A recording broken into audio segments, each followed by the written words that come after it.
Well, here's the thing. Trump has he's got a message for the bankers out there. What they're going to do is they're going to reform the rules of Dodd Frank, and they're going to maybe perhaps eliminate a lot of these rules. Now, I'm going to read you a little bit from an article from Reuters. President Donald Trump told a group of chief executives on Tuesday that his administration was revamping the Wall Street reform law, known as Dodd-Frank, and might eliminate the rules and replace them with something else entirely. He didn't exactly say what that something else is, but it sounds like deregulation to me. Deregulation. Taking away Dodd-Frank. And at the beginning of his administration, Trump ordered reviews of the major banking rules put in place after 2008 in the financial crisis. Last week, he said officials were planning a major haircut for these rules. For the bankers in the room, they're very happy. That's an understatement. They're jumping up and down and blowing those little whistle things that they blow when somebody's having a birthday. They're having a party, the bankers. Eliminating and replacing these rules would mean that the bankers have free rein to do what they did back before 2008 that caused the 2008 financial crisis. So the bankers are overjoyed with this. But here's something to consider. Removing these rules is like bringing back the punch bowl. It's only going to help stimulate the economy. And this is Trump's mandate, is to stimulate the economy, make America great again. But there's a problem with all this. As I've explained, the Federal Reserve has set things up so if you stimulate the economy and you make things good again, that's what's going to trigger the financial crisis.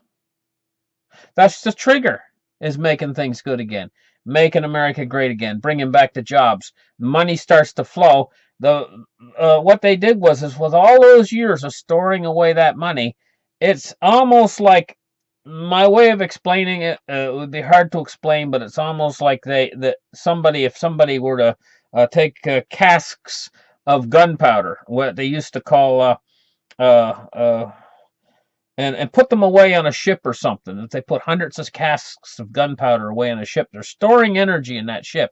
Now, years ago, there was an accident that happened in Halifax Harbor in Canada, and it was the largest explosion up until Hiroshima.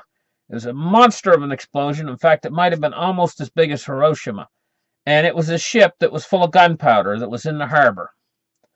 And the old saying is they call that a powder keg, and it's ready to explode. And what the Federal Reserve has done is they've stored this financial energy through quantitative easing 1, quantitative easing 2, quantitative easing 3, Operation Twist, and backdoor quantitative easing. What they've done is, and also 0% interest rates, let's not forget the 0% interest rates. They have created asset bubbles, and also, not just asset bubbles, but they've created excess liquidity in the system, stored energy. And so now, if Trump goes in and he tries to fix things and tries to improve the economy, and this is part of his move to try to fix things right here, his move to take away these regulations. And this is only going to heat things up faster. This is working against what the Fed's trying to do now. The Fed is in panic mode. I don't know what's wrong with these people at the Fed. Honest to Pete, they're the ones who put this stored energy into the system, right? It's like loading the ship full of gunpowder. And now they're the ones running as fast as they can to get away from the ship, yelling, "She's gonna blow! She's gonna blow!" You know? But they're the ones who put it there. They're the ones who created this situation to begin with. Now they're acting like, oh, they're Mr. Cool. Like Janet Yellen comes out and says, oh, we're going to do this and we're going to do that. The Fed hasn't got a clue what they're doing. That's just the thing. Either that or they're a bunch of psychopaths that want to bring the system down and want to destroy everybody. One of the two. You got two choices. Either they haven't got a clue and they're doing this because of their reckless stupidity, or It's all part of a gigantic plan orchestrated to bring down the entire system and wreck everything globally. One of the two, and so what are we to make of this? So let's read on here just a little bit more. For bankers in the room, they'll be very happy because we're really doing a major streamlining and perhaps elimination and replacing the Dodd-Frank with something else, Trump said on Tuesday.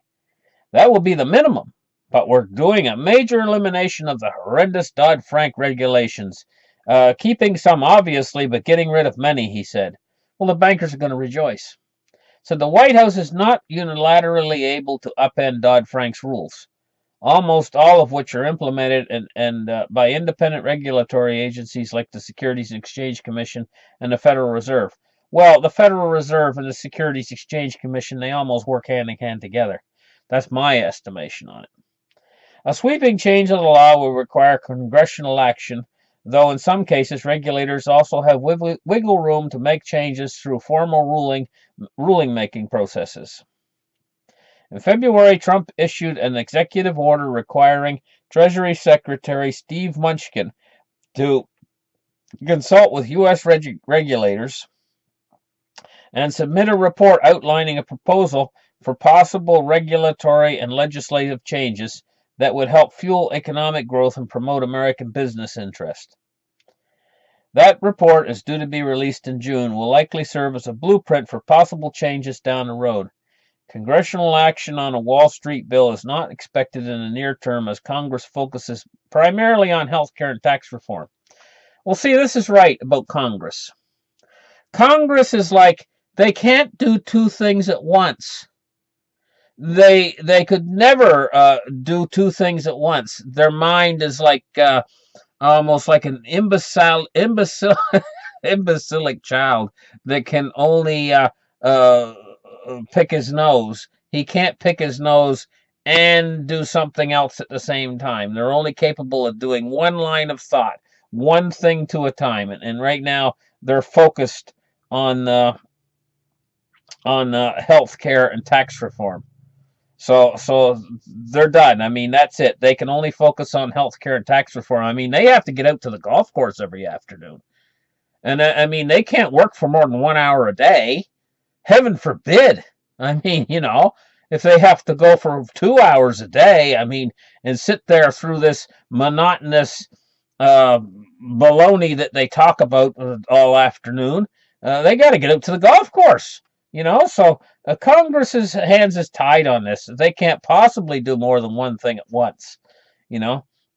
So on Tuesday, the House of Representatives Financial Service Committee Chairman Bob Harlan-Singh announced that he was planning to produce a new draft by month's end of sweeping legislation known as the Financial Choice Act that would give Dodd-Frank a major overhaul.